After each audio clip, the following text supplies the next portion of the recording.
Hello and welcome. So now just create a calculator with the Tkinter. So calculator doesn't need any introduction, right? But interesting thing here is I have also added the option to convert the string into the octal or hex format as well. So let me just show you.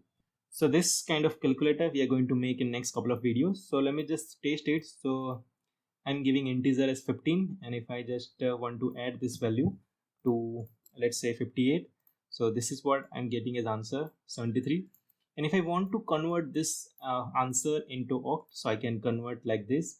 I can convert in hex format as well. So this is what we are able to do in this calculator. I can able to perform addition, let's say. I can also able to do a multiplication as well, and directly to answer itself I can do it. I don't need to provide the value again. So I'm just doing a division, so I'm getting this answer.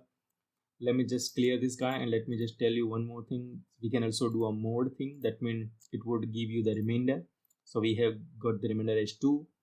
So let me just let me just try to give this digit and directly convert it to hex. So that is also possible. So meaning we are not only doing a calculation, we can also convert a number into octal or hexa format as well. So if you type a 40 here and try to convert it in octal, it should be 50. So there you are, we can able to see 50. So and let's just give me a value as 32, and if I just give on hex, I should be getting 20. So here is what that we are getting in 20.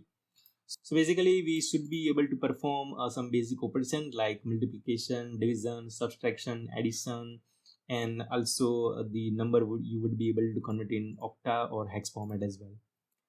So let's just make this calculator from next videos.